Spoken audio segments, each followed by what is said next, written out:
안녕하세요. 오늘은 전자정보 표준 프레임워크 4.0 기반의 마이크로 서비스 아키텍처 템플릿에 대해 알아보겠습니다.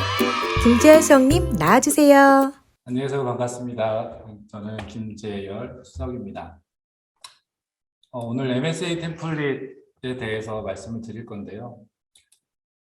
지금 먼저 이 자료를 보시기 전에 클라우드 네이티브에 대한 개념을 소개하는 자료를 먼저 보시고 계속 이어나가도록 하겠습니다.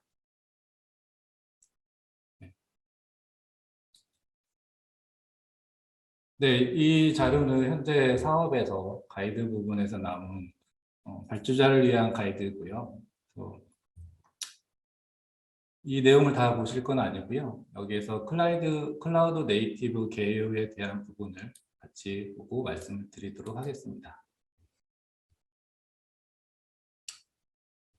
MSA에 대해서 알기 전에 클라우드 네이티브에 대한 개념을 이해를 하고 가야 되는데요. 그래서 클라우드 네이티브란 클라우드 환경에서 클라우드의 장점을 최대한 활용하고 그 기반에서 애플리케이션을 구축하고 실행하는 것을 말한다고 할 수가 있겠습니다. 그래서 그 구성 요소를 보면 이런 기술적인 측면, 애플리케이션인 측면, 이런 여러 요소들에서 각각 클라우드에 적합한 이런 요소들이 존재한다고 볼 수가 있겠습니다. 그래서 저희가 오늘 MSA 템플릿에서는 주로 이 클라우드 네이티브 애플리케이션에 대한 개념으로 말씀을 드릴 거고요. 그래서 클라우드 네이티브 애플리케이션이란 말 그대로 이제 클라우드 환경에서 마이크가 작나요? 네, 잘 들리세요? 네, 소리가 작다고 하셔가지고요. 네. 클라우드 네이티브 애플리케이션이란 클라우드 환경에서 클라우드 환경에 어울리는 애플리케이션이란 뜻이겠죠. 그래서 이 개념 안에 오늘 저희가 다룰 MSA가 적혀 있습니다. 그래서 현재 전자정부 클라우드도 있고 이 안에 어떤 시스템을 올릴 때 MSA를 해보면 어떻겠냐, MSA가 그럼 어떤 건지, 그리고 그런 것들을 얘기하는 시간을 갖도록 하겠습니다. 그러면 기존의 애플리케이션과 클라우드 네이티브 애플리케이션은 어떤 점이 다른지 보실 텐데요. 그래서 일단은 말 그대로 마이크로 서비스예요. 그래서 이런 하나의 모놀리스 애플리케이션을 작게 여러 개로 나누는 거죠. 이 나누는 기준은 여러 가지가 있을 것 같고, 저희 같은 경우 이제 도메인 기준으로 해가지고 각 업무별로 서비스를 나눠서 템플릿을 제작을 했습니다. 그래서 이 서로 작게 나눠서 각각 독립적으로 서비스가 운영이 되다 보니까 아무래도 이런 것들은 컨테이너에서 올리기가 좋겠죠. 그리고 이러한 실행 환경들도 자연스럽게 그런 컨테이너 도커 기반으로 운영을 하고 있습니다. 그리고 이런 컨테이너로 올렸을 때 가장 큰 이점이 기존의 어떤 서버에 어떤 부하가 몰리거나 이랬을 때 기존 애플리케이션은 실제로 이 서버의 사양을 올리는, 그러니까 스케일업하는 경우가 많았는데, 이 클라우드 환경에서는 이거를 실제 이 컨테이너들을 여러 개로 늘리는 거죠. 그러니까 스케일 아웃을 해서 수평적으로 좀 늘려서 그 부하들을 각각 컨테이너에 로드 밸런싱을 하는 그런 구조로 그 부하들을 이렇게 분산하는 방식을 많이 채택을 하고 있습니다. 그리고 이게 각각 컨테이너로 서비스들이 운영이 되다 보니까 이 각 서비스마다 독립적이고, 그리고 이 컨테이너가 어떤 환경에 올라가든지 각각 그냥 그대로 올라갈 수 있기 때문에 인프라에 의존하지 않고 독립적인 그런 환경을 가지고. 아니, 나 근데 그게 바로 안 나왔어. 힘들까봐 이렇게 나왔는데. 음소거. 네, 볼 수가 있고요. 그래서 이게 각각 서비스로 나누다 보면 이게 기존에 이거를 실제 부서별로 팀 단위로도 업무를 서비스를 나눌 수가 있는데, 그러면 그 서비스별로 부서 단위로 또 개발 방법도 각각 이제 빠르게 어떤 업무들을 실행하는 그런 애자일 방법들이 적용이 될 수가 있고, 그리고 실제로 또 그런 배포하고 이제 배포하는 단위가 작아지고 하다 보니까 좀 뭐 CI/CD나 그리고 데브옵스 이런 측면에서도 많은 이점을 가지고 있다고 볼 수가 있겠습니다.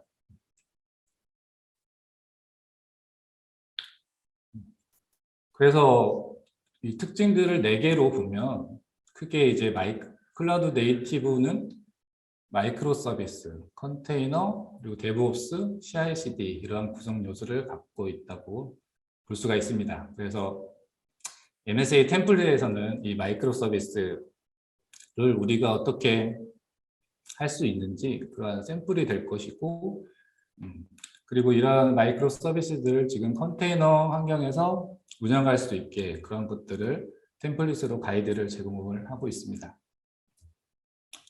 네, 그래서 이 각 구성 요소의 특징들을 보면 마이크로 서비스는 그러니까 소규모이고 독립적이고 그리고 다양한 언어와 기술 적용이 가능해요. 그러니까 각 환경마다 그러니까 어떻게 보면은 하나의 큰 시스템 안에서 이루어지는 게 아니다 보니까 어떤 서비스에서는 자바를 쓸 수도 있고 다른 서비스에서는 그 익숙한 뭐 다른 파이썬이나 이런 것들을 올릴 수도 있고, 그래서 각각 또 REST API만 완벽하게 제공을 하면 되기 때문에 어떤 그런 것들을 나눠서 이제 서비스로 구현을 할 수가 있다는 것이죠.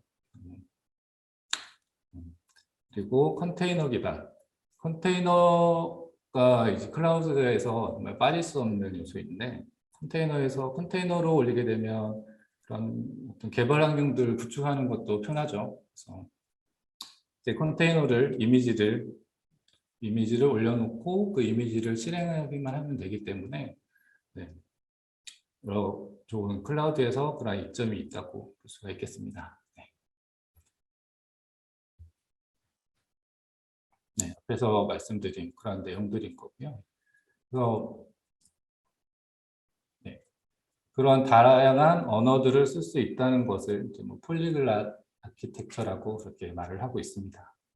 말씀드렸듯이 뭐 자바나 파이썬, C샵, 기존에는 어떤 이 서비스들이 하나였다면 이것들을 각각 나누고 그 각각 서비스별로 다른 언어들을 적용하고, 그리고 DB도 이제 뭐 여러 각 이중들을 섞어서 쓸 수가 있게 되는 거죠. 그래서 뭐 검색에 좋은 엘라스티 서치라든지 이런 것들을 각 이 서비스에서는, 검색 서비스에서는 그런 DB를 채택을 할 수도 있는 거고요. 그래서 그런 측면에서 어떤 유연함을 많이 제공을 한다고 이렇게 볼 수가 있겠습니다.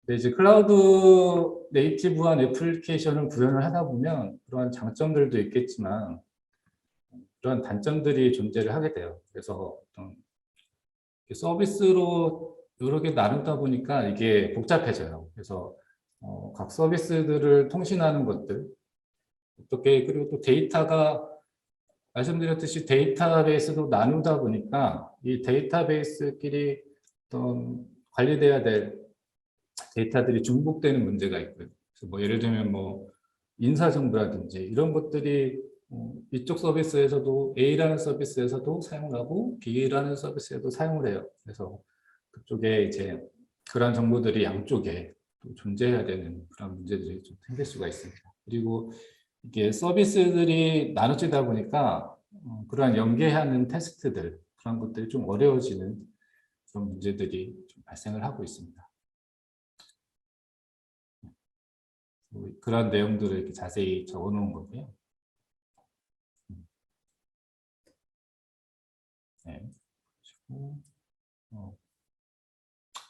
말씀드린 그런 내용들을 이렇게 그림으로 보실 수가 있습니다. 네, 이 정도 하고요. 그리고 이제 템플릿으로 넘어가도록 하겠습니다.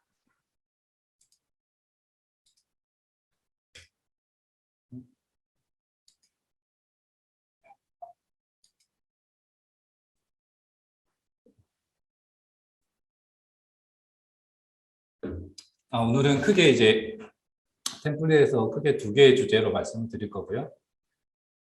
템플릿에 어떠한 구성들이 있는지 소개를 드리고, 그리고 이 템플릿에 MS에서 정말 중요한 게 이 서비스들을 나눴을 때 발생하는 그런 문제들, 그런 것들을 어떻게 해결하는지, 그런 것들이 이제 서비스 메시라고 할 수 있거든요. 그거에 대해서 좀 중점적으로 말씀을 드리겠습니다. 이 템플릿은 총 4개의 포털이 제공이 돼요. 그래서 소규모, 그리고 대규모 이렇게 나누고, 그리고 각각 관리자와 사용자 이렇게 해가지고 총 4개의 세트가 제공이 됩니다. 그래서 우리가 웹 애플리케이션 만들 때 공통적으로 많이 사용하는 게시판과 같은 기능들 위주로 제작이 되었습니다. 그 기존 템플릿에도, 기존 표준 프레임워크에도 이 템플릿들이 제공이 되고 있는데, 그 템플릿과 비교해서 이제 뭐 MSA로 구현이 되었다는 점과, 그리고 사용자 단과 관리자 단이 이렇게 분리되었다는 점이 가장 큰 차이라고 볼 수가 있겠습니다.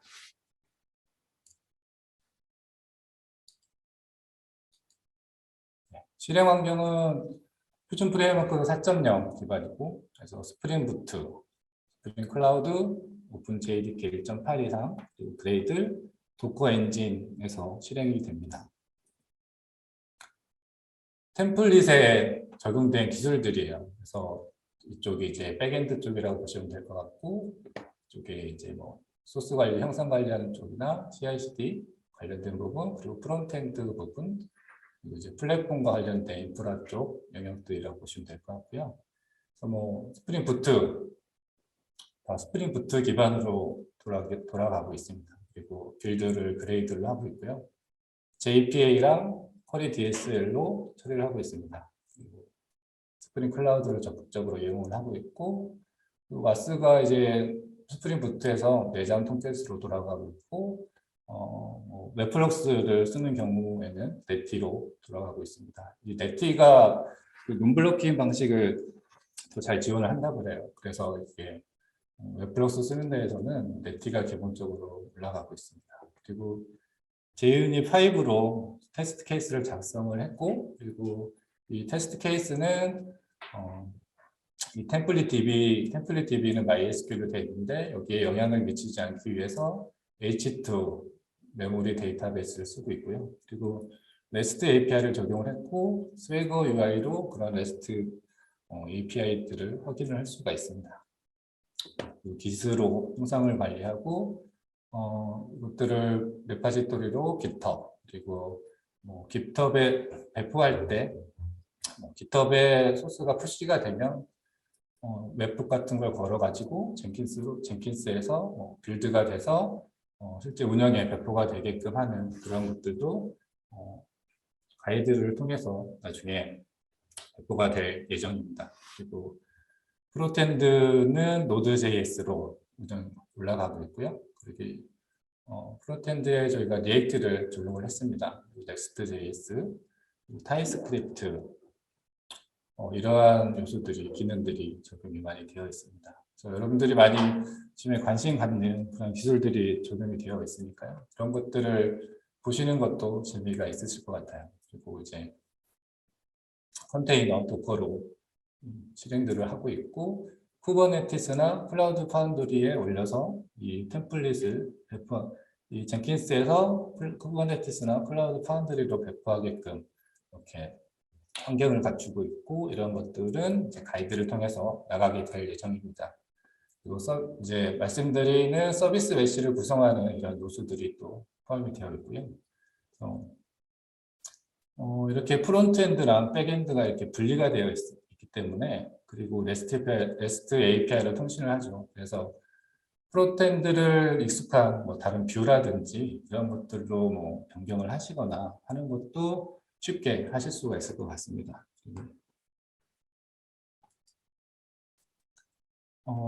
이제 MSA 템플릿 관점에서 클라우드 네이티브를 말씀을 드릴게요. 그래서 MSA는 클라우드 환경에 적합한 아키텍처라고 그랬죠. 그래서 예를 들어서 클라우드에서 예방접종 시스템을 운영 중이라고 할 때 부하가 발생을 해요. 말씀드렸듯이 스케일업 하는 것이 아니고 스케일아웃을 한다고 그랬죠. 그래서 이제 인스턴스를, 컨테이너들을 막 늘리는 거죠. 근데 이게 막 부하가 정말 몰릴 때 컨테이너가 막 100개, 200개 막 늘어나는 거예요. 근데 그것도 다 비용이죠. 근데 이제 분석을 해보니까 어떤 한 예약 신청하는 API에만 부하가 집중이 되고 있는 거죠. 그래서 그 외의 서비스에서는 이 정도의 인스턴스가 사실 필요가 없는 거예요. 그래서 어떻게 보면은 다른 서비스 측면에서 보면은 효율성이 떨어진다고 볼 수가 있는 거죠. 그래서 이게 하나의 모놀리틱 시스템이라고 한다면 이거를 이제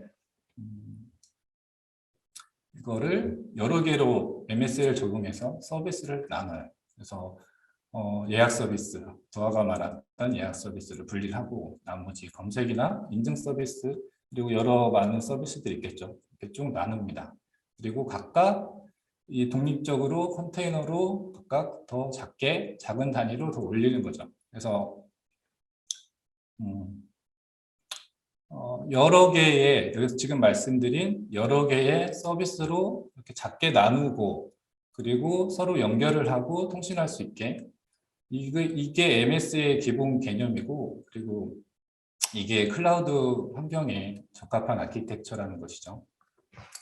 그래서 이제는 그 부하가 집중되는 예약 서비스에만 컨테이너를 더 늘릴 수 있고 늘려도 이제 효율적으로 늘어가게 되는 것이죠. 그리고 각각 부하가 적은 검색 서비스는 하나만 인스톨 유지하고 그리고 조금 더 있는 각 부하에 따라서 각각 이 서비스들을 늘리거나 줄이거나 하는 것들을 하니까 조금 더 이 클라우드 환경에서 좀 더 효율적인 것 같다라는 생각이 드는 거죠. 그래서 이 모놀리틱은 이렇게 전부 하나가 데이터베이스도 하나, 뭐 이렇게 UI, 비즈니스 로직 이런 것들이 전부 한 통에 담겨져 있어요. 근데 마이크로 서비스는 이렇게 서비스를 여러 개로 나누고 서로 연결을 하고 통신을 해요. 그리고 데이터베이스도 이렇게 나눌 수도 있고요. 그래서 각각 서비스별로 어떤 독립적인 환경들을 구축을 하죠. 그리고 또 이러한 와스도 각각 이렇게 다른 와스들을 적용을 할 수가 있고 DB도 다른 이중들을 쓸 수가 있는 거죠. 그리고 각각 이 서비스별로 스케일 아웃을 하는 것도 가능하게 되는 것이고요. 너무 자,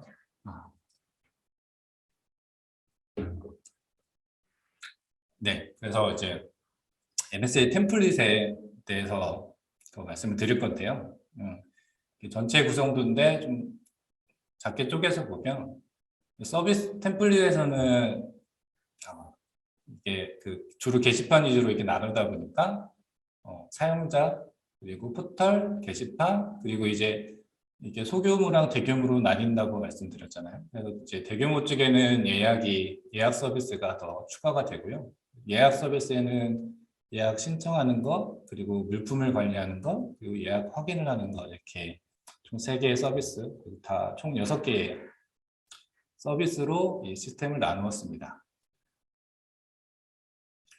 그리고 각 도메인, 서비스에 있는 도메인을 보면 이제 유저 쪽에는 이러한 이제 기능들이 필요로 하게 되는 것이고요. 그래서 뭐 이용 약관을 불러온다, 개인 수집 정보 동의를 불러온다 이런 것들이 다 이제 REST API로 제공이 되고 있는 것이죠. 포털에는 메뉴 관리하는 것, 그래서 뭐 등록하는 API, 수정하는 API, 삭제, 그러니까 각 HTTP 메소드별로 이런 API들이 나올 수 있게 저희들이 좀 설계를 한 거고요. 아무래도 기능들이 단순하다 보니까 이 정도 선에서 조금 저희가 간단하게 개념을 잡고 개발을 했습니다. 그리고 게시판을 동적으로 생성할 수 있게 되어 있고요. 그래서 그러한 동적으로 생성하는 게시판에 대한 관리라는 부분과 그 게시판에 쓰는 게시물들 이렇게 도메인이 나눠져 있고 예약 쪽에 예약하는 뭐 신청, 확인, 물품 해서 그리고 이 예약 쪽에는 아무래도 이제 비동기로 구성을 할 수 있겠고요. 그래서 이제 웹플러스 기반으로 코드들이 작성이 되어 있습니다. 그리고 뭐 R2DBC라든지 이런 것들까지 한번 해봤어요. 그래서 그런 것에 이제 관심이 있으신 분들은 조금 코드 같은 거 관심 있게 봐주시면 네, 재미가 있으실 것 같고요. 자, 이제 서비스 메시로 넘어갈게요. 그래서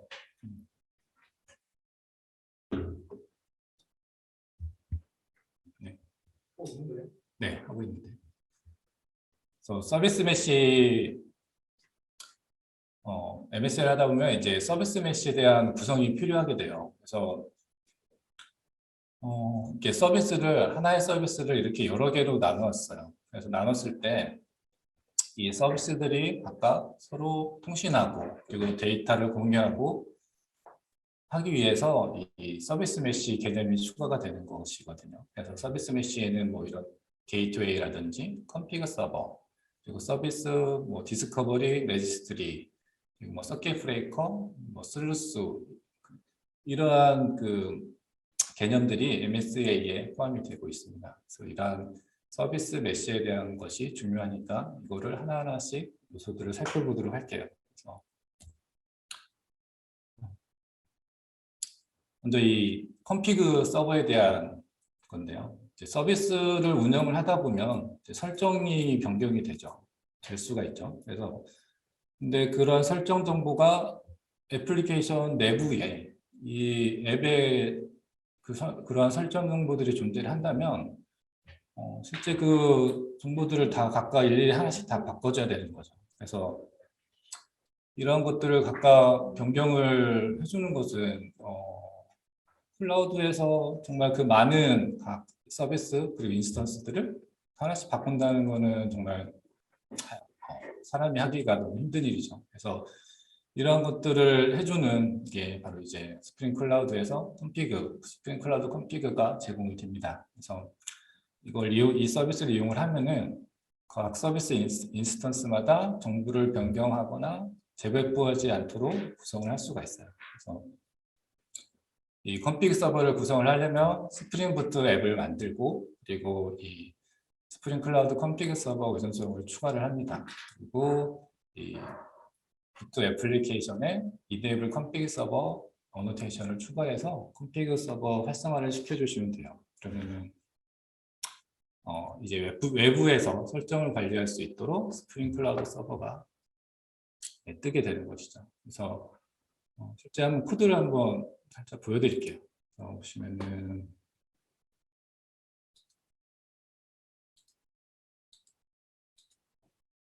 이렇게 컴피그 애플리케이션 있고 그리고 스프링 부트 애플리케이션 위에 이제 이렇게 어노테이션을 추가를 해주시면 되고요.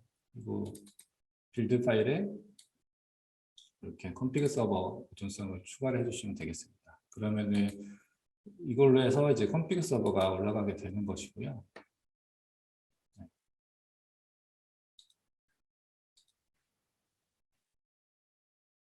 간단하죠. 이렇게 하시면은 간단히 컴피그 서버를 올릴 수가 있고 이 나머지들은 이후에 말씀을 드리도록 할게요. 네, 이렇게 해서 컴피그 서버가 올라간 거고 그러면 이제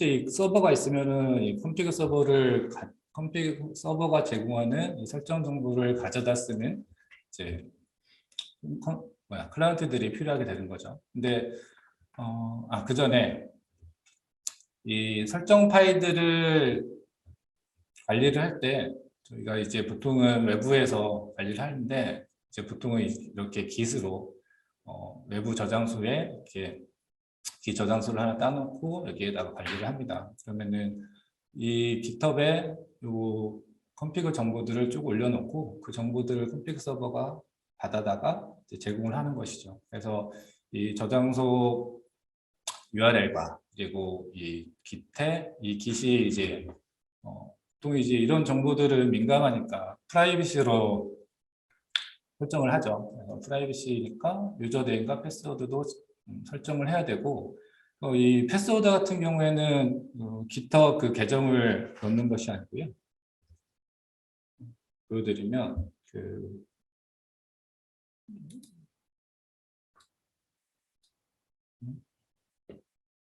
퍼스널 액세스 토큰이라는 걸 하나 만드셔야 돼요. 그래서 보시면은 그 GitHub 계정 셋업 가셔가지고 디벨로퍼 세팅 그리고 여기 퍼스널 액세스 토큰이라고 해서 이제 이런 식으로 하나 만드시면 되는데요.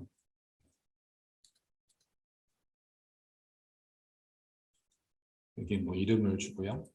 그리고 이 토큰에 대해서는 어떤 기간도 줄 수가 있어요. 이 언제까지 토큰을 쓸 건지 그런 기간들도 이렇게 지정을 할 수가 있고, 그리고 이 계정으로 접속을 했을 때 어떠한 권한을 줄지도 이런 식으로 설정을 할 수가 있습니다.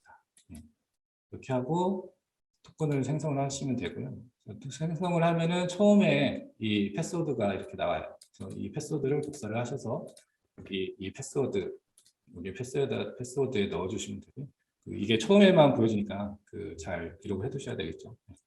이렇게 해서 이 GitHub 정보를 넣어주시고, 그리고 이 GitHub 레파지토리에 어떤 경로를 찾아갈지도 지정을 해주시면 되는데요. 보시면은 이 경로가 이 리파지토리 경로가 있고, 여기에서 이 config 폴더에 있는 거를 내가 config 정보로 쓰겠다라고 하는 것이고, 그리고 이렇게 config 정보들 여기에 이렇게 쭉 관리를 하는 것이죠. 그 경로를 적어주시는 거고요. 브랜치도 지정을 할 수가 있고요. 자, 이렇게 해서 config 서버 설정을 하고 config 서버를 띄워주면 됩니다. 그리고 근데 이게 그 GitHub으로 관리하는 게 로컬에서 개발할 때는 좀 불편할 수가 있겠죠. 뭔가 하나 변경하고 테스트할 때마다 계속 커밋하고 푸시하고 해야 되니까 번거롭죠. 그래서 실제 로컬에서 개발하실 때는 이렇게 config 폴더가 있는 경로를 잡아주시면 이 경로를 이 config 서버가 읽어갈 수 있도록 이렇게 지정을 할 수도 있습니다. 그래서 개발하실 때는 이렇게 사용하시는 것을 추천을 드리고요. 그러면 이제 config 클라이언트에는 이제 각 config 클라이언트라고 하면은 각 서비스들이 되는 거죠. 그래서 각 서비스들마다 이러한 의존성들이 추가가 돼야 되는 거예요. 그래서 어떤 내가 유저 서비스를 만들었다면 그 유저 서비스 안에 이러한 config 의존성을 추가를 해주셔야 되고요. 그리고 이 config 정보이다 보니까 실제 앱이 애플리케이션에 올라가기 전에 미리 그 설정 정보들을 가지고 있어야 돼요. 그래서 이제 부트스트랩 활성화를 시켜주고 부트스트랩 야물 파일에 그 config 서버 정보를 넣어주시면 돼요. 그래서 아까 여기 보시면 config 서버 포트를 보통 이제 8888로 지정을 많이 합니다. 그래서 로컬호스트 8888 이렇게 해서 config 서버 URI를 적어주시고, 그리고 여기 뭐 네임을 이렇게 뭐 포탈 서비스다 이렇게 지정을 해주시면 아까 화면에서 보셨던 뭐 포탈 서비스 .yaml 파일이 실제 이 서비스의 그 설정 정보로 올라오게 되고요. 자, 근데 이렇게 설정을 하고 이제 클라이언트까지 띄웠어요. 띄운 다음에 이제 config 정보가 변경이 되면 그 정보를 다시 리프레시 하라고 이렇게 명령을 보내줘야 돼요. 각 서비스마다, 그리고 서비스의 인스턴스마다. 이것 또한 되게 복잡하고 힘든 일이죠. 그래서 그 다음에 나오는 개념이 있어요. 그래서 스프링 클라우드 버스인데, 이 스프링 클라우드 버스는 그러한 환경 설정 정보가 변경이 됐을 때 각 인스턴스마다 너네들 정보가 변경되었으니까 다시 갱신해라 라고 알려주는 역할을 합니다. 그래서 그림을 한번 보시면 이 config 서버가 있고요. 설정 정보가 변경이 되면 변경이 되었다고 메시지를 발행을 해요. 그러면 이 메시지 브로커가 지금 저희도 이제 RabbitMQ를 채택을 했는데요. RabbitMQ가 이제 각 서비스 그리고 인스턴스에게 메시지를 날려서 config 정보를 다시 갱신하라고 이렇게 알려주게 됩니다. 그러려면 이제 이거를 구성을 하려면 이 메시지 브로커가 필요하겠죠. 그래서 메시지 브로커 이 RabbitMQ는 이제 뭐 다운받아서 실행을 하실 수도 있고, 그리고 이게 보통은 이렇게 도커로 올리실 수가 있습니다. 그래서 도커로 이 RabbitMQ를 이제 뭐 저는 이제 포트를 2개를 바인딩을 했고요.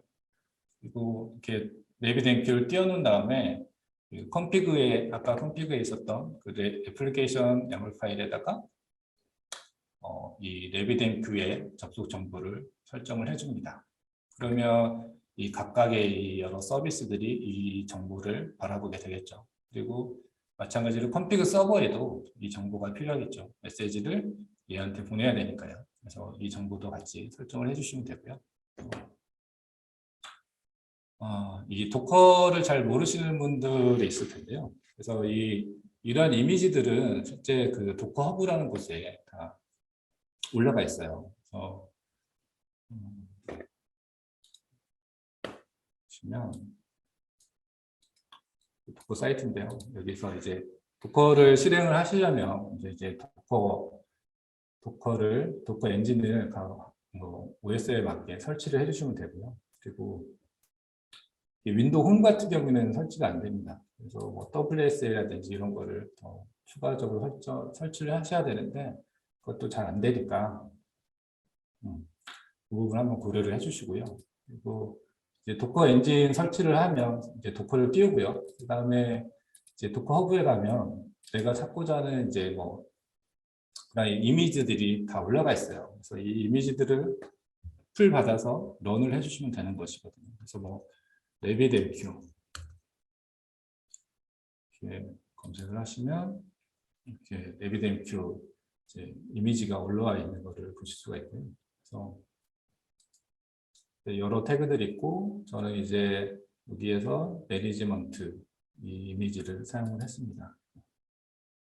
그래서 이렇게 뒤에 RabbitMQ 이미지를 지정을 해줬고 내가 여기 뒤에 있는 게 이제 도커 내부의 포트이고 이게 실제 내 호스트에서 사용할 포트입니다. 그래서 이렇게 바인딩을 해주고요. 저는 이제 포트 2개를 바인딩을 해야 되기 때문에 이거는 실제 웹으로 관리하는 페이지에서 볼 포트이고요. 이 567에는 이제 실제 메시지가 전달되는 포트입니다. 그래서 이렇게 이름도 이 프로세스의 이름도 지정을 해줄 수가 있고요. 그래서 도커로 이 RabbitMQ를 띄우고 이렇게 실행을 했습니다. 그래서 이 과정들을 컨피그 서버가 어떻게 동작하는지 그럼 영상으로 한번 확인을 하실게요. 도커로 RabbitMQ를 띄웠고요. 프로세스가 잘 올라왔는지 확인을 합니다.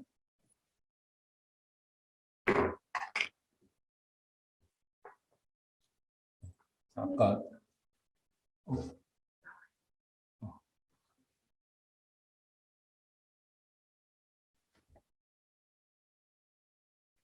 네.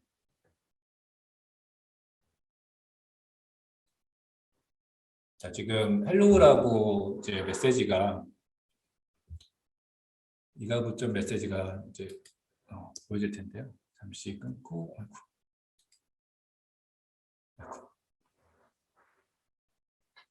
네, 보시면은 저런 API가 있습니다. 그래서 실제로 이 API에 그 환경 설정 정보에 있는 이가부점 메시지라는 지금 설정 정보를 읽어서 반환을 하게 이 get API를 작성을 해놨고요. 그래서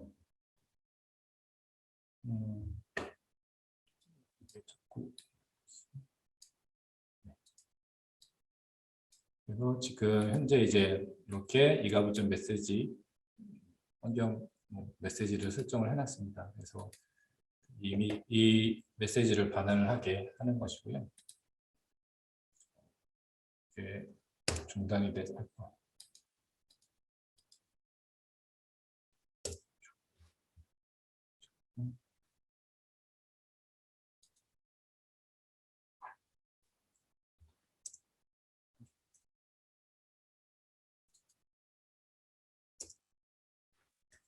실행이 안 되고 네,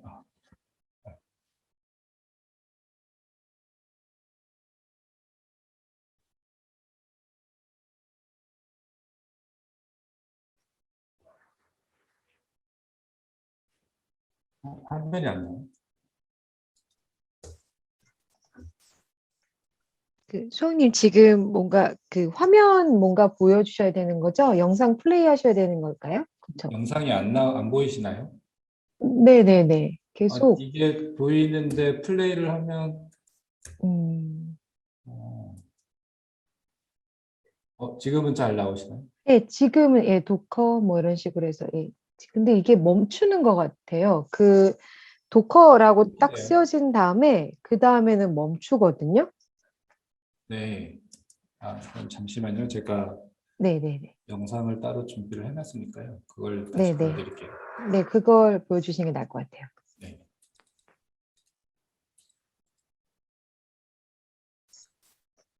네, 잠깐만 기다려 주시면 좋을 것 같아요. 이게 그 PPT 안에서 재생을 하려다 보니까 예, 잠깐 오류가 계속 나서 영상을 따로 녹화하신 부분이 있어서 녹화 영상 조금 찾고 계시니까 잠깐 기다려 주시면 될 것 같아요.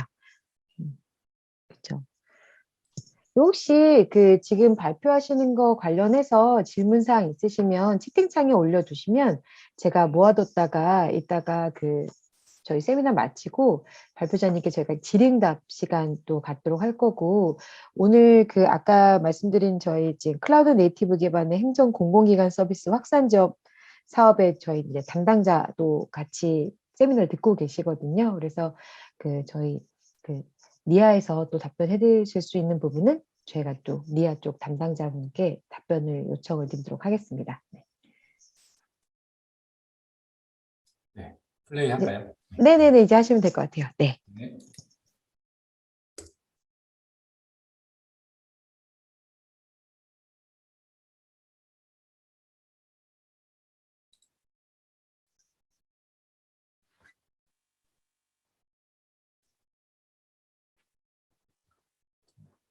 예, 에비덴 키를 띄우고 랩으로 1567의 포트로 접속을 하고요. 초기 패스워드 계정이 게스트의 게스트입니다. 그리고 보시면은 이제 스프링 클라우드가 익스체인지에 하나 떴죠. 그리고 그 API를 호출을 하면 처음에 헬로우라고 유저 서비스나 보드 서비스 쪽에서 헬로우를 반환을 하고 있는데요. 이 설정을 바꿔보겠습니다. 파일하고 바꿨고 Q에 가보면 뭔가 런닝이 되고 있죠. 런닝이 끝나고 다시 호출을 해보면 메시지가 바뀐 거를 각각 서비스에 바뀐 거를 확인하실 수가 있습니다. 이제 API 게이트웨이인데요.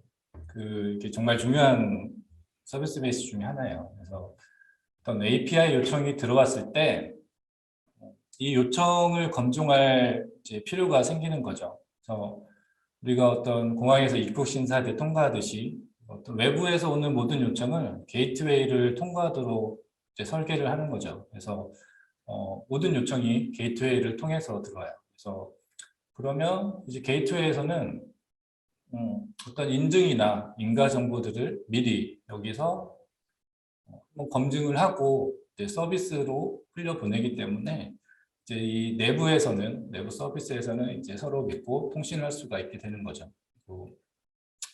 그렇게 하면은 그러한 처리들도 각 서비스에서 인증인가 처리를 할 필요가 없고 이 한 곳에서만 처리를 할 수가 있게 되는 거죠. 그리고 또 외부에 노출되는 것도 이거 하나만 노출을 할 수 있기 때문에 보안적으로 관리하기도 편하고요.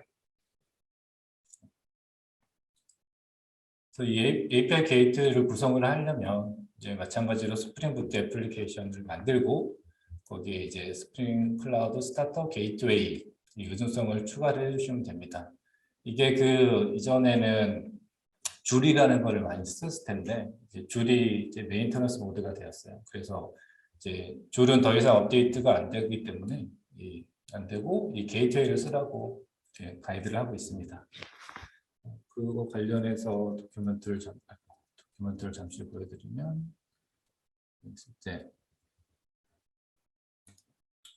이제 메인터넌스 된 것들이 좀 나오거든요. 그래서 뭐 히스트릭스나 리본, 줄 이런 것들이 이렇게 대체가 되었습니다.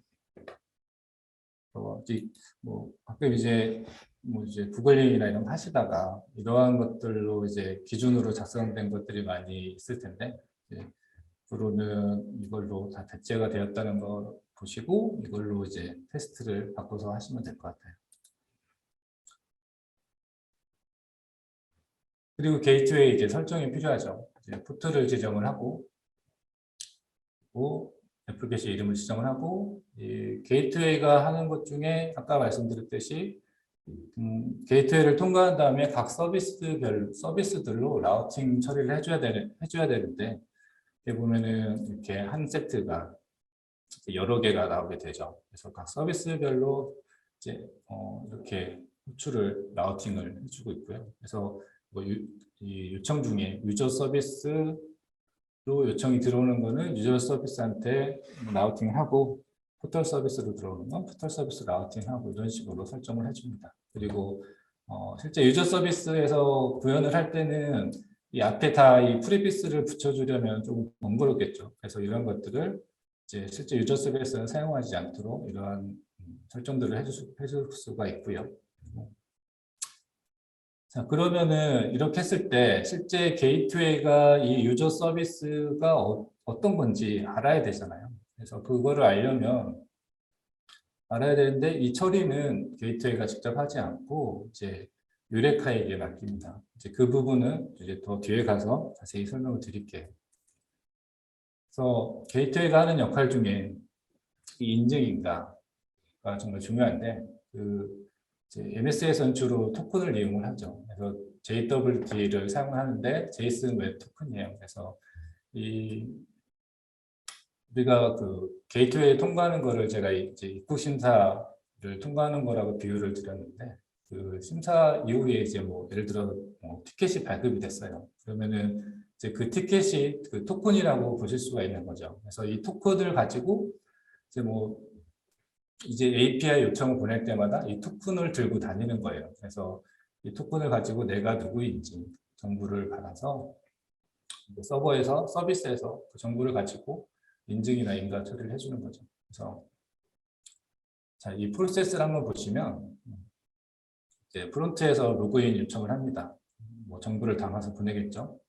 그리고 그럼 이제 게이트웨이가 이 정보를 받아서 처음에는 이제 로그인 요청일 때는 통과를 시켜주겠죠. 그래서 이 인증 처리를 담당하는 서비스에서 이제 스프링 시큐리티 적용을 하면 이러한 메소드를 통해서 검증을 합니다. 그래서 검증을 해서 이게 올바른 계정이면 통과가 되는데, 그렇지 않으면 401 권한이 없다고 이제 리턴을 하겠죠. 그리고 이제 계정이 올바르면 토큰을 발급해서 헤더에 이 토큰 정보를 같이 담아서 200을 떨구게 돼요. 그러면은 이제 이후부터는 이 받아온 이 헤더에 담긴 이 토큰 정보를 가지고 API 요청을 보낼 때마다 헤더에 그 토큰 정보를 담아서 같이 보내는 거죠. 그러면은 사실 이 토큰 안에는 어떤 그 서버의 시그니처라든지 이런 것들이 담겨 있기 때문에 이게 우리가 이 서버에서 발급한 그런 토큰이 맞는지, 그리고 뭐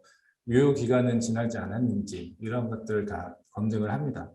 그래서 API 게이트가 요청이 오면은 이 토큰이 있는지, 그러니까 이 요청이 인가 정보를 필요로 하는지 판단을 하고, 또 인가 정보가 필요를 하는데 토큰 정보가 담기지 않았다. 그러면 이제 401 에러가 떨어지겠죠. 그렇지 않고 실제로 토큰 정보가 올바르게 담겨져 있다. 그러면 이 토큰에 대한 검증을 하고, 그리고 유저 서비스에서 다시 이 요청에 대한 이 사용자가 이 요청에 대한 권한이 있는지 인가 처리를 이제 이름을 하죠. 그래서 이제 유저 서비스에서 이 사용자가 이 요청에 대한 권한이 있다라고 하면은 이제 그 이후에 다시 실제로 실제 요청한 엔드포인트로 다시 요청을 보내는 거죠. 그래서 실제 이 엔드포인트까지 가기 전에 게이트웨이를 통해서 먼저 인가 처리를 한번 하고 다시 이렇게 엔드포인트로 이동한다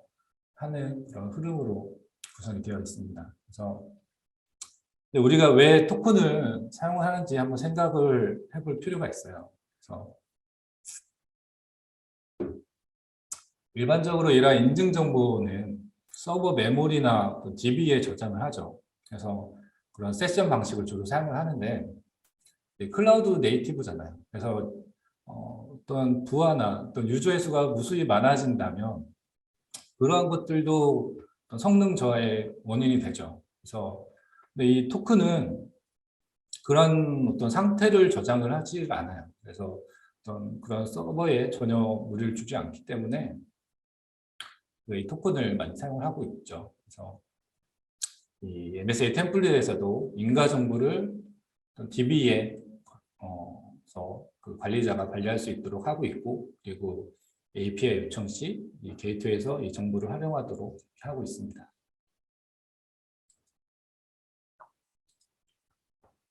이 API 게이트웨이 이제 8000 포트로 설정을 했는데 이 게이트웨이 통해서 인증이나 인가가 이루어지는 것을 영상으로 한번 보실게요.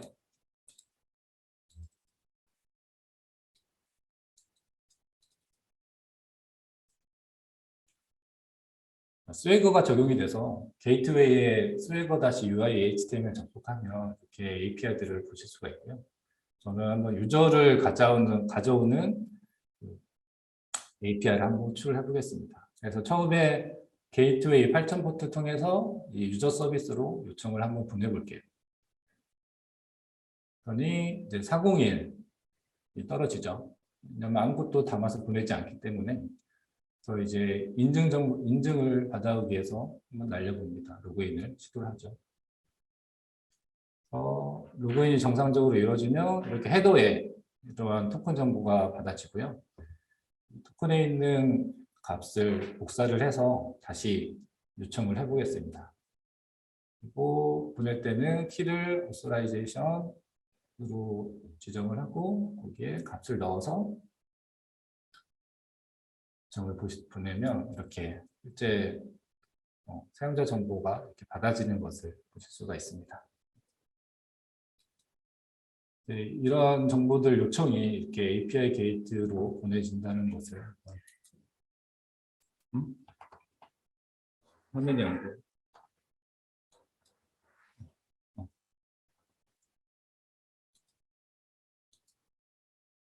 보실 수가 있고요.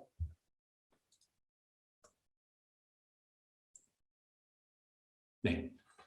그래서 이제 아까 말씀드렸던 그 게이트웨이가 어떤 서비스로 라우팅을 하는지에 대한 문제, 그거를 이제 해결해 주는 게 이 유레카 서버예요. 그래서 게이트웨이가 외부의 요청을 받아서 해당 서비스로 라우팅을 해야 하는데 이 서비스가 이 서비스의 위치, IP나 포트가 어디에 있는지 잘 모르겠어요. 그리고 무수히 많은 그 인스턴스의 그 정보들을 관리한다는 게 쉽지가 않은 일이죠. 그래서 그거를 관리할 수 있게 해주는 서비스 메시의 요소 중에 하나가 이 유레카입니다. 그래서 이 유레카에는 그런 서비스들의 아이디가 등록이 되고, 그러면 이 게이트웨이는 그 아이디를 기반으로 라우팅을 할 수 있게 되는 거죠. 그래서 유레카 서버를 띄우고, 그리고 각 서비스들에서는 이 유레카에 자신을 등록을 합니다. 그리고 그러면 이 유레카 서버가 요청을 받아서 요청이 들어오면 어디로 어느 인스턴스로 보낼지 그러한 처리를 해주는 거죠. 실제 유레카 서버를 띄우면 이런 화면이 뜹니다. 그래서 보통 8761 포트로 지정을 하는데, 그래서 8761 포트로 접속을 하면 이렇게 그 유레카에 떠 있는 그런 서비스들, 이게 다 아이디들이 되겠죠. 이 서비스들이 있고, 그리고 여기에 떠 있는 인스턴스들이 좀 목록이 나오게 되어 있습니다. 그래서 뭐 보드 서비스 같은 경우에는 인스턴스를 이렇게 2개를 띄워놨고요. 그래서 이렇게 인스턴스가 이렇게 서비스들이 여러 개로 늘어나게 되면은 이 유레카가 알아서 그 라운드 로빈 방식으로 로드 밸런싱을 구현을 해줘요. 그래서 유레카 서버에 그 로드 밸런서가 포함이 되어 있거든요. 그래서 그걸 한번 보여드리면, 네, 이 유레카 서버 의존성을 타고 들어가다 보면 이렇게 로드 밸런서가 포함이 되어 있는 것을 확인하실 수가 있고요. 그래서 실제 이 인스턴스가 2개가 있으면 이 보드 서비스로 API 요청이 들어오면 처음에는 얘한테, 그 그 다음에 얘한테 이렇게 호출을 해주는 거죠. 이 유레카 서버를 띄우려면 이 스프링 클라우드 스타터 넷플릭스 유레카 서버 요즘성을 추가를 해주시고요. 이 MSA가 넷플릭스에서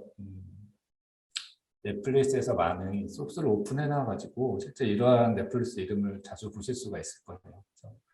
그리고 이 애플리케이션에 이데이블 유레카 서버 활성화를 시켜주고, 그리고 이 유레카 서버에 아무 클라이언트나 뭐 등록을 하면 안 되겠죠. 그래서 이 시큐리티를 활성화를 해주시고, 이에 그 시큐리티 접속 정보를 설정을 해주시면 됩니다. 그리고 이제 각 클라이언트들에서는, 각 서비스들이죠. 모든 서비스에서는 이제 유레카 클라이언트 의존성을 추가를 해주시고, 그리고 컨피그 서버에 있는 그 컨피그 설정 파일에는 이렇게 이 유레카의 정보를 담아서 넣어주시면 됩니다. 그리고 넣어주실 때 이렇게 그 실제 여기 앞에서 설정했던 이 접속 계정 정보를 이렇게 아이디랑 패스워드를 같이 이렇게 콜론으로 구분해서 같이 붙여서 넣어주시면 등록을 하실 수가 있습니다. 그리고 각 서비스마다 이렇게 등록을 하겠다라고 선언을 어노테이션을 추가를 해주시고요.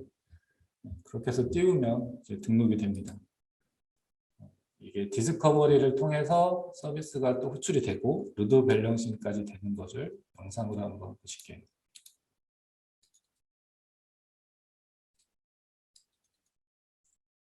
이제 디스커버리 애플리케이션에 이네이블 유레카 서버 어노테이션을 추가했고요. 그리고 시큐리티 설정을 해줍니다. 계정도 넣어주고요.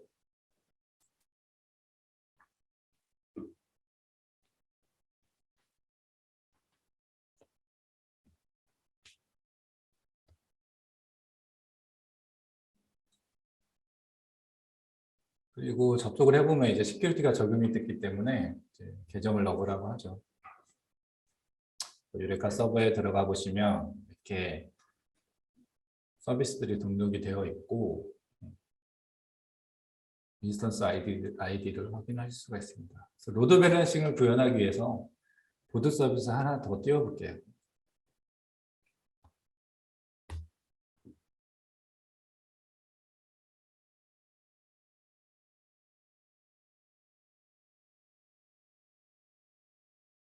여기 리플 멜로드를 하시면 인스턴스가 2개가 올라왔죠.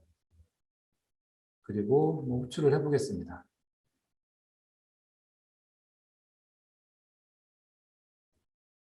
그러면 이제 지금 잠시만요. 이제 포털 서비스에서 이 보드 서비스를 호출하고 있거든요. 그래서 포털에서 로그를 보면 이 보드 서비스 호출하고 있는 걸 보실 수가 있고요. 총 이렇게 5번 호출하는데요.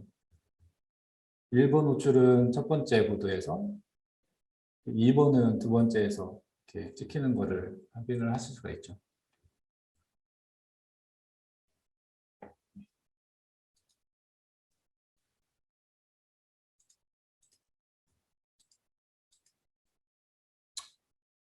네, 이제는 그 서킷 브레이킹인데요.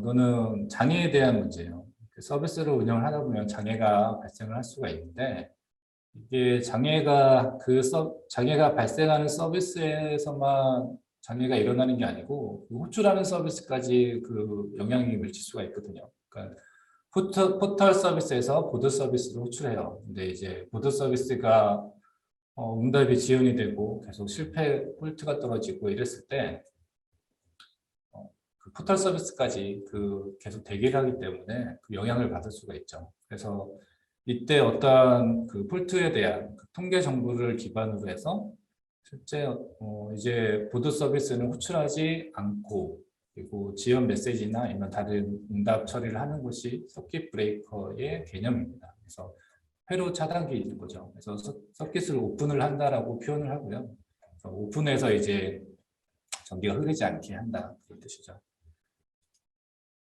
이 서킷 브레이커를 구현을 하려면 서비스에 호출하는 서비스죠. 호출하는 서비스 쪽에 이렇게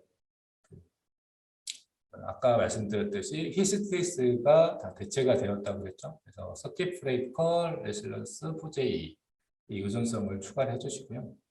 그리고 호출하는 쪽에 이 설정이 필요합니다. 어떤 통계를 가지고 내가 이 서킷을 오픈할 건지 그리고 그러한 정보들을 관리를 할 수가 있는데요. 그래서 뭐 이렇게 타임 베이스로 그러니까 뭐 10초 이상 지연이 되면 이거를 뭐 하나의 폴트로 간주하겠다라고 설정을 할 수도 있고 아니면 카운트 베이스로도 설정을 할 수가 있습니다. 그래서 이렇게 뭐 통계 내가 근데 이 건을 한 건 가지고 하는 게 아니고 기본 값은 이제 100건으로 되어 있고요. 그래서 이 통계를 최소 내가 몇 건을 가지고 통계를 내서 이 폴트가 일어났을 때 어떠한 비율일 때 뭐 오픈을 하겠다 그런 식으로 설정을 할 수가 있는 거죠. 그렇기 때문에 이제 호출하는 서비스 쪽에 내부의 서비스인 거예요. 게이트웨이를 통과한 다음에 포털 서비스에서 보드 서비스라는 것을 호출할 때 일어나는 일인 거죠. 이런 경우에 보통 이제 저희는 이제 페인 클라이언트를 사용을 했어요. 페인 클라이언트 인터페이스를 만들면 이 포털 서비스에서 보드 서비스를 호출할 수가 있거든요.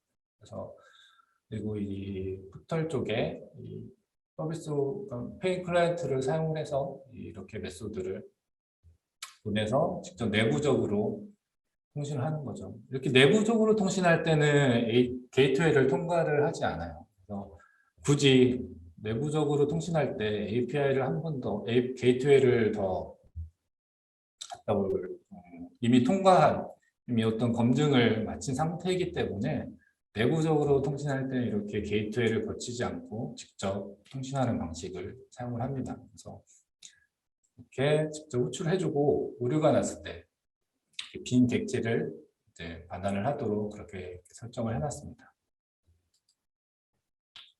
서킷 브레이커가 어떻게 동작하는지 영상을 한번 보실게요.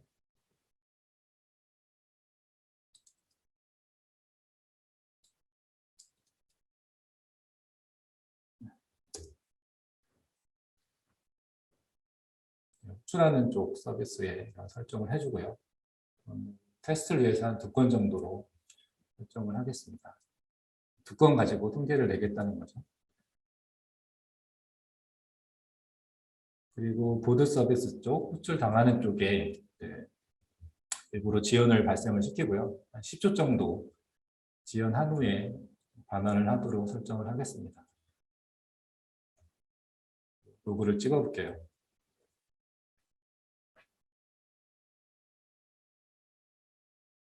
그리고 서버를 재부팅하고 다시 한번 호출을 해보면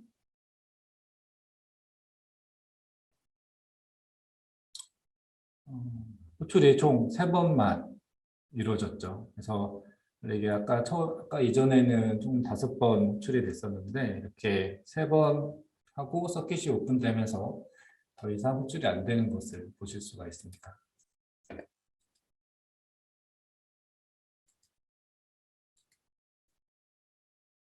이제 그 다음에는 분산 추적에 관한 내용인데요. 이게 서비스가 나눠져 있다 보니까 그리고 이 서비스별로 호출할 때 어떠한 트래픽이 발생을 하는지 이게 서비스 간의 시간은 얼마나 걸리는지 이런 것들을 추적하기가 좀 힘들죠. 그래서 이걸 도와주는 게 스프링 클라우드 슬루스이고 그리고 지킨 서버가 그 역할을 해주고 있습니다. 이게 지킨에 접속한 모습인데요. 어떤 API가 이렇게 하나가 이루어질 때 실제 이 내부적으로 이러한 요청들이 계속 반복이 되고 있는데 지금 이럴 때마다 각각 이루어지는 어떤 시간이나 그리고 어떤 정보들을 이렇게 지킨 서버에서 확인을 할 수 있게 구현을 할 수가 있습니다. 그래서 이 클라우드 슬러스 지킨을 구현을 하려면 스프링 부트 각 서비스에 각 서비스에 스타터 슬루스랑 슬루스 지킨 이 의존성을 추가를 해주셔야 되고요. 이게 지킨 3.0부터는 스타터 지킨이 아니고 슬루스 지킨으로 대체가 되었으니까 이거를 좀 확인을 해주셔야 됩니다. 그리고 서비스에 이 설정들을 추가한 다음에 지킨 서버를 띄워야 되는데 지킨 서버도 도커로 띄우도록 하겠습니다. 이게 아까 지킨의 내부 기본 포트이고요. 저는 8085로 한번 바인딩을 해보겠습니다. 그러면 이제 로컬호스트 8085로 접속을 할 수가 있는 거죠. 이 지킨에 대한 정보도 실제 이 컨피그 쪽에 넣어주시면 되겠습니다.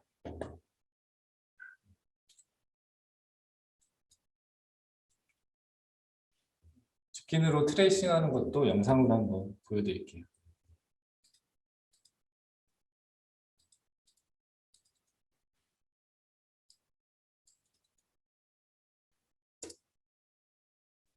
이렇게 도커로 지킨을 띄우고요.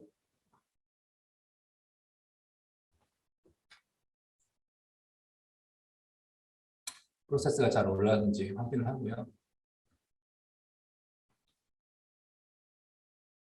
지킨에 접속을 해보겠습니다. 그리고 한번 호출을 해보고 조회를 하면 실제 한 API에 대해서 이렇게 여러 번 호출이 이루어지는데 각각 어떠한 정보로 이렇게 호출이 되었는지 또 시간이 얼마나 걸렸는지 이런 것들을 확인하실 수가 있습니다. 이때 이런 API 이런 식으로 계속 확인하실 수가 있고요.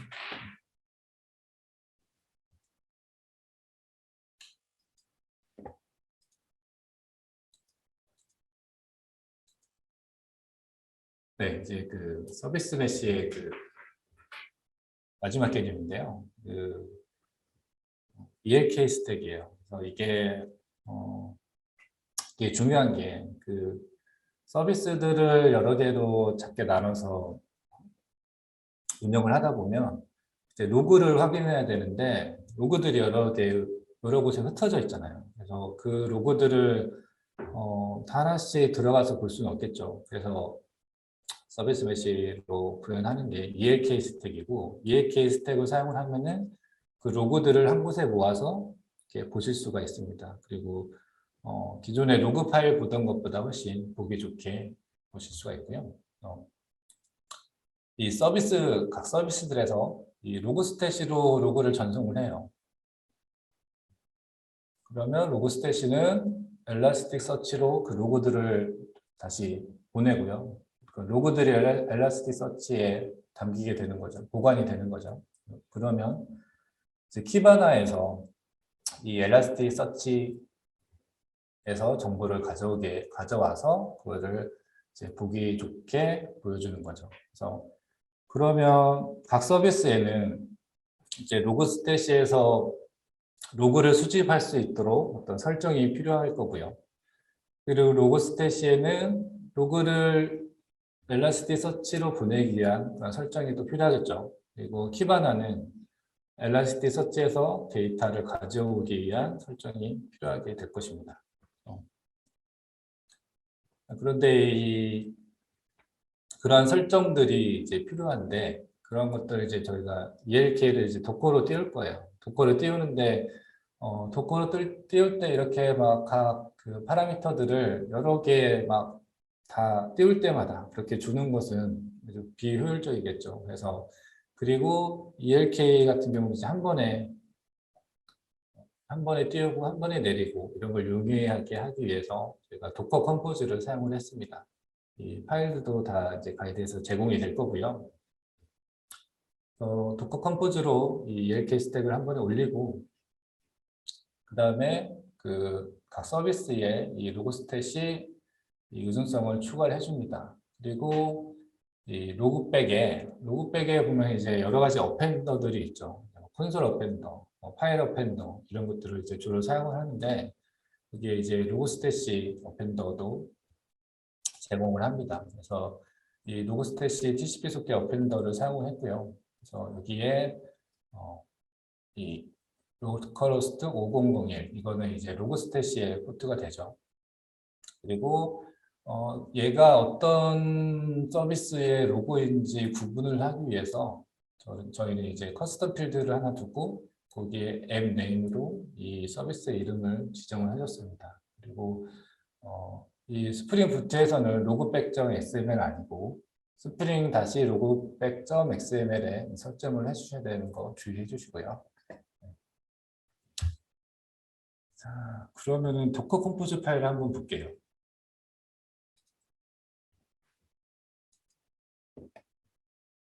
도커 컴포즈에는 보면 이제 띄울 서비스들을 이렇게 지정을 하는데 엘라스티서치, 로그스탯이 그리고 키바나 이렇게 세 개를 다 지정을 선언을 해놨습니다. 그리고 이게 어떠한 이미지를 가져올 건지 그리고 이름을 뭘로 할 건지 뭐 푸트 바인딩 그리고 환경 변수들 줄 것들 그리고 뭐 이러한 설정들 그리고 이 도커 컴포즈로 뜨면은 가상으로 네트워크가 하나씩 생성이 되는데 여기에서는 엘라스틱이라는 이름으로 네트워크를 추가를 해줬습니다.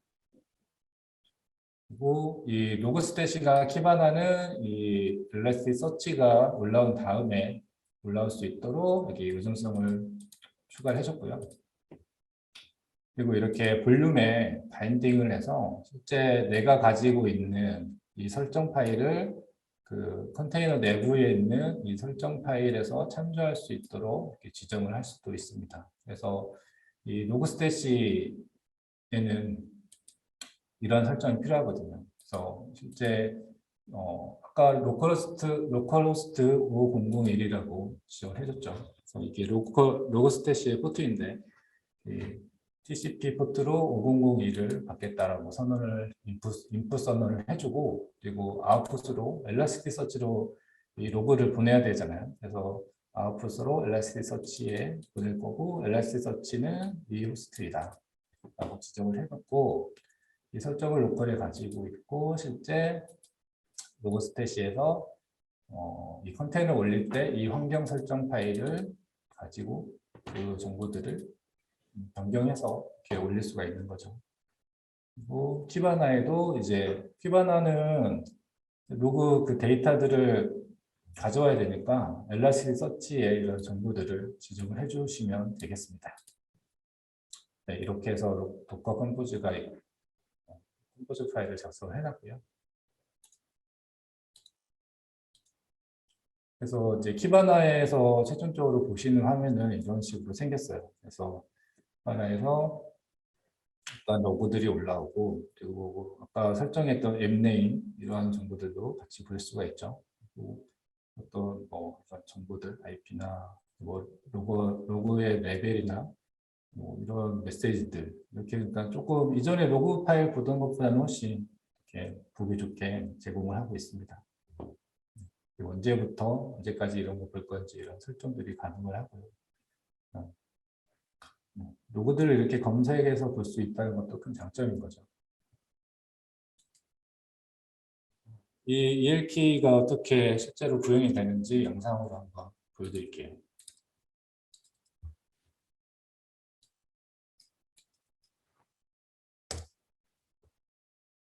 도커 컴포즈 업으로 해서 ELK를 띄우고요. 다시 D라는 거는 이제 백그라운드로 돌라는 뜻이고 저는 이제 미리 이미지들을 다운을 받았기 때문에 이렇게 좀 빠르게 뜨고 있습니다.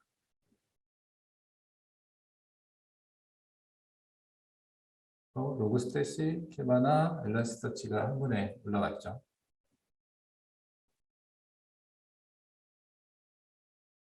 키바나에 접속을 하면 처음에는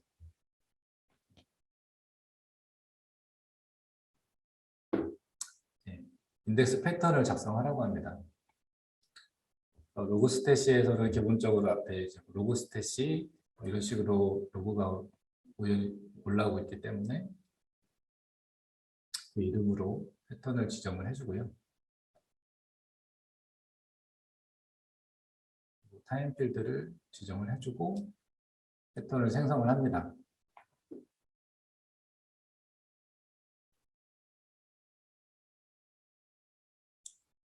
패턴들은 이제 여러 번 지정을 하실 수도 있고요.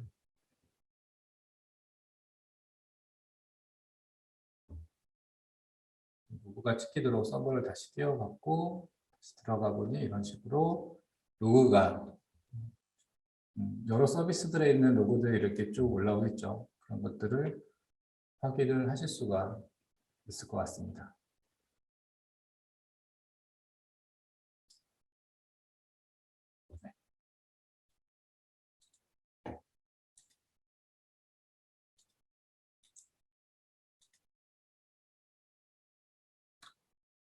이제 여기까지 해서 이제 서비스 메시에 대한 이야기도 마무리가 되었고요. 그래서 템플릿에서 이제 남은 일정들이 그 표준 프레임워크 온라인 교육이 있는데 그게 이제 보통 이제 3일 교육을 하는데 11월과 12월에는 3.5가 돼서 이제 마지막에 한 번 더 마지막 날에 이제 MSA 템플릿 교육이 추가가 될 거고요.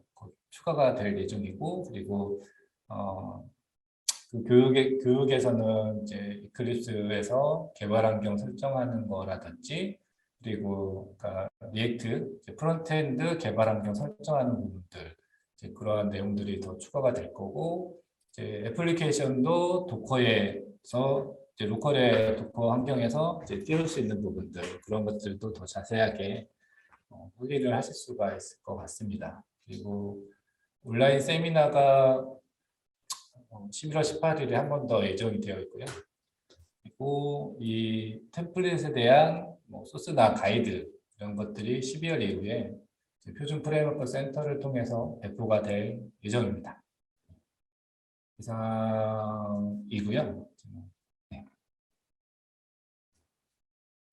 네. 그 긴 시간 그 발표 준비해 주시느라 그리고 또 발표하시느라 정말 했고요. 수학님 그 질문이 2개가 올라왔거든요. 그래서 지금 네. 혹시 채팅창 보실 수 있으실까요? 여기. 지금 채팅창에 제가 그 질문 2개 올라온 걸 다시 한번 올렸거든요. 네. 그래서 혹시 지금 김영익님께서는 이제 서킷 브레이커는 히스테릭스가 더 이상 개발되지 않는 이유로 저희가 그 리질리언스 4J로 사용하신 것 같은데 둘의 차이점이 혹시 있는지 궁금하시다고 올리셨거든요. 그러니까 이번에 이제 저희가 리질리언스 4J를 사용하신 이유에 대해서 좀 궁금하신 것 같아요. 사용한 이유는 일단은 메인터넌스 때문에 일단 사용을 했고요. 그리고 이게 레실리언스 4J가 펑셔널 인터페이스라든지 그리고 람다, 메서드 레퍼런스를 위한 그러한 것들이 더 제공이 되고 있고요. 그리고 이제 아무래도 계속 업데이트가 되다 보니까 그러한 처리들을 조금 더 많은 기능들을 더 제공한다고 이렇게 보시면 될 것 같아요. 더 많은 기능들을 제공하고 있는 부분 때문에 사용하셨다고 하셨는데 예, 답변 감사하시다고 하셨네요.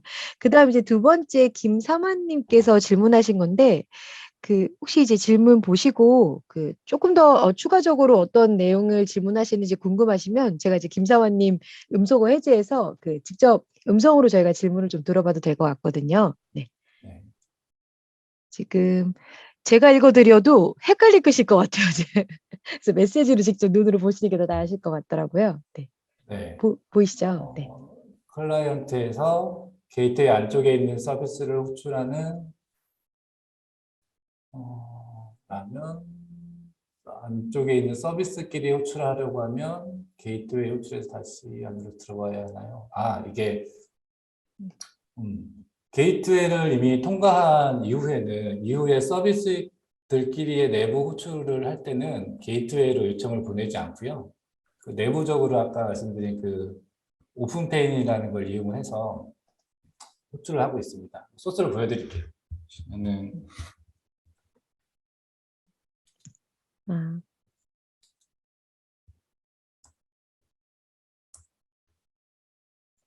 이미 이게 검증이 되었기 때문에 다시 API 게이트웨이를 거친다는 거는 이제 또 비용이 한 번 더 발생하는 거기 때문에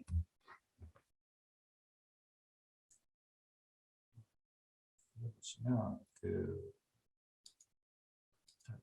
클라이언트 또 여기에 이렇게 페이 클라이언트 인터페이스를 만들어 놓습니다. 그러면은 실제 이게 보드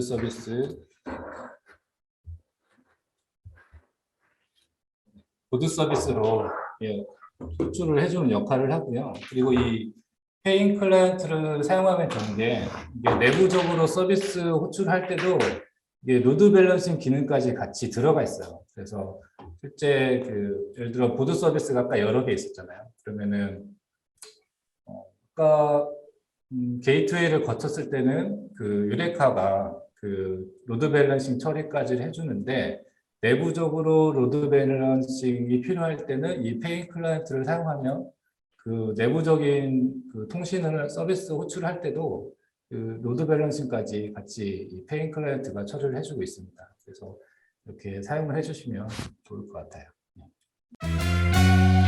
오늘도 함께 해주신 여러분 감사합니다. 구독과 좋아요, 알림 설정 부탁드려요. 다음에 또 만나요.